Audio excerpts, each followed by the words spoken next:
देखें मेरा YouTube channel. तो आज इस वीडियो में हम डिस्कस करने जा रहे हैं कि रैक सिस्टम में गैस किस तरह चार्ज करते हैं और बाकी ओवरऑल इसकी एसेसिंग के बारे में। ठीक है, मेरी में भी हो सकता है आवाज़ कम है, लेकिन इस वीडियो में जो भी ओवरऑल एसेसिंग के बारे में आपको बताऊँगा। ठीक है, कि इसमें कौन कौन सी एसेसरीज लगाई जाती है और वो किस तरह वर्किंग करती है। ठीक है, ये आपके सामने गैस चार्जिंग का अमल हो रहा है। ठीक है, सबसे पहले वैक्यूम करने से पहले आपने इसका वैक्यूम तोड़ना है। ठीक है, वैक्यूम तोड़ना तो आपने वो सामने रिसीवर है, रिसीवर से वैक्यूम तोड़ना है। कम अज़ कम कोई 50 kg के कुछ 6 से 7 सिलेंडर आपने डालने हैं। और फिर इसके बाद ये गैस जब चार्ज करनी है तो वो सेक्शन से करनी है। ठीक है, ये टोटली ओवरऑल आपके सामने रैक सिस्टम है। ये सामने आप KP5 नज़र आ रही हैं, LP और HP। ठीक है, तो ये स्टेप बाय ये 10 हैं। आपके कंप्रेसर कितने हैं? 5, 1 2 3 4 5। तो ये 10 हैं। ठीक है, हर कंप्रेसर की एक LP और एक HP है। तो ये सामने आपके ये लगी हुई हैं LP और HP, 2 और 2 4। ठीक है, इस पे लिखा हुआ है 27 बार और इस पे 28 बार लिखा हुआ है। ठीक है, तो LP-HP का तो आपको पता ही है कि खाली लो प्रेशर और high pressure step by step जो है ना वो सिस्टम को ऑन ऑफ करवाती है। तो मैं आपको बता रहा था कि ये LP और HP है।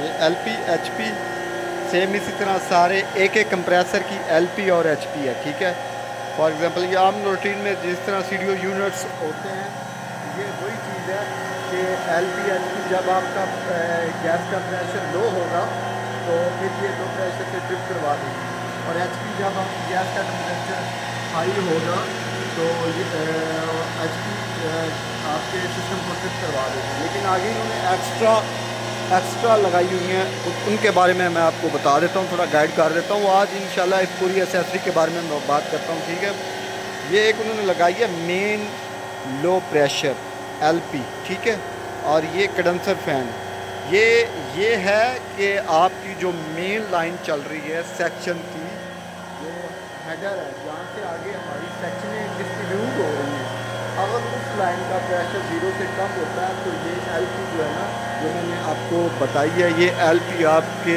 पूरे सिस्टम को, पूरे कंप्रेसर को शट डाउन कर देगी, ये वाली। ठीक है, और ये है PV1 कंडेंसर फैन है। इस के ज़रिए जो आपके कंडेंसर्स हैं, कंडेंसर को यानी कि कंडेंसर का जो प्रेशर है वो फॉर एग्जाम्पल अगर हाई होता है ना तो उसको ये कट ऑफ करवानी चाहिए। ठीक है, और जो इसके साथ अच्छा, तो बाकी इसका आपको पता चल गया कि ये कंडेंसर फ़ैन है, फ़ैन 1। ठीक है, जो आपके फ़ैन को भी ये शट डाउन करवाए ऑन ऑफ करवाएगा। ठीक है, प्रेशर पे। तो इसके साथ है ये है हमारी हाई प्रेशर की कि ये मेन है। ये भी तो जैसे आपका मेन जिस तरह सेक्शन की मेन मैंने आपको बताई है ना कि मेन हेडर पे लगा हुआ है, ये भी सेम इसी तरीके से हेडर पे लगी हुई है हाई प्रेशर। ठीक है, अगर आपका सिस्टम हेडर से यानी कि हेडर में ज़्यादा ओवर गैस होगी, इसका प्रेशर ओवर होगा तो ये सिस्टम को कट ऑफ करवा देगी ये चीज़। ठीक है, तो ये एक्स्ट्रा इसके साथ एक लगी हुई है, 27 बार से आप होगा तो ये कट ऑफ करवा देंगे। इसके साथ ये टोटली ओवरऑल कंप्रेसर हैं, इनके मैं डिटेल आपको बताता चलूँ। ये OP है। ठीक है, ये नीचे ये जो लगा हुआ है ये ऑयल लेवल वाली OP है, ये प्रेशर वाली है। ठीक है, ये हीटर का पॉइंट है। ठीक है, और इसमें इस चीज़ पे आ जाएँ तो ये आपका है ये चीज़, ये ऑयल सेपरेटर है। ठीक है, ये ऑयल सेपरेटर है, और इसके साथ ही ये जो ब्लैक वाला है ये ऑयल रिसीवर है आपका। ठीक है, यानी कि पूरे सिस्टम को ऑयल रिसीविंग करता है। ये ऑयल सेपरेटर, वो ऑयल रिसीवर है। बाकी ओवरऑल इसकी इलेक्ट्रिकल का पैनल है। ठीक है, ये नो रिटर्न वाल लगाए हुए हैं इन्होंने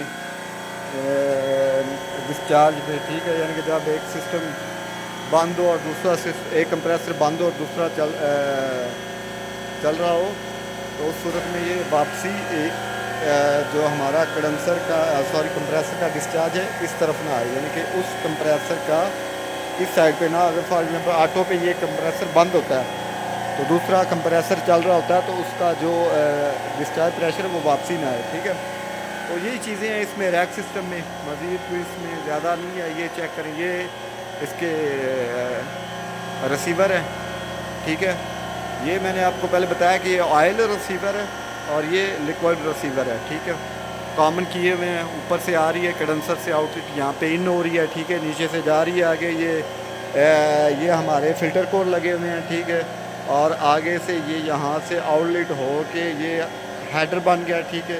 यहाँ से हेडर से आगे जो लिक्विड डिस्ट्रीब्यूट हो रहा है मुख्तलिफ कैबिनेट्स में, ठीक है।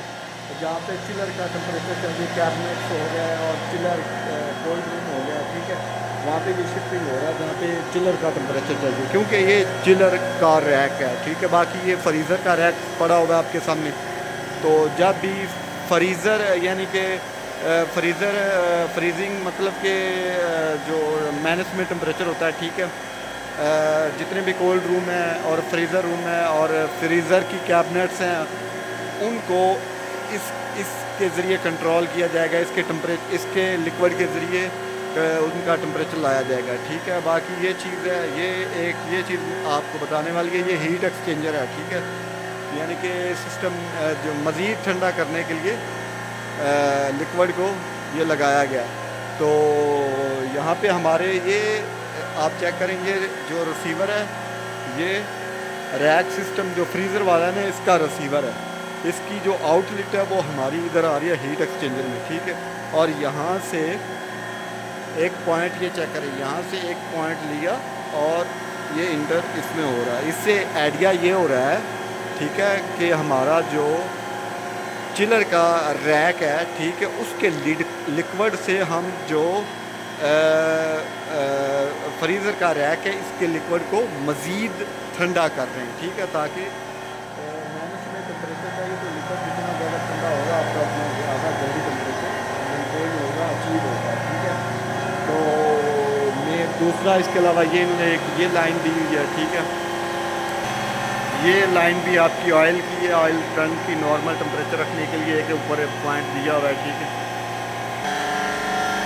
सॉरी, जो ये लाइन दी हुई है ना, ये भी लिक्विड से उठा के ये चेक करें, यहाँ से लिक्विड के हेडर से उठा के ये लाइन हमारी यहाँ पे जा रही है।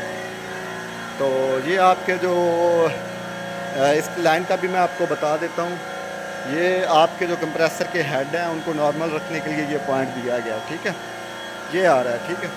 उससे आगे ये कॉइल लगा हुआ है, मैक्सिमम टेम्परेचर पर ये ऑन होता है और इसकी सेटिंग है, ठीक है। जैसे ही यानी कि आपके हेड ज़्यादा गर्म होते हैं तो उसके मुताबिक इन्होंने अपनी सेटिंग कंट्रोलर में की है, उसके मुताबिक ये ऑन ऑफ होता है, ठीक है। तो ये लिक्विड है, यानी कि वेपर ही आएंगे ठंडा, ठीक है, ताकि हमारा जो सिस्टम है इसके हेड को नॉर्मल रखने के लिए, ठीक है। बेसिक तो आपको समझ गए होंगे। बाकी ये जनाब है रैक सिस्टम, इसके बारे में आपको पूरा डिटेल के साथ बता दिया। तो मिलते हैं इंशाल्लाह नई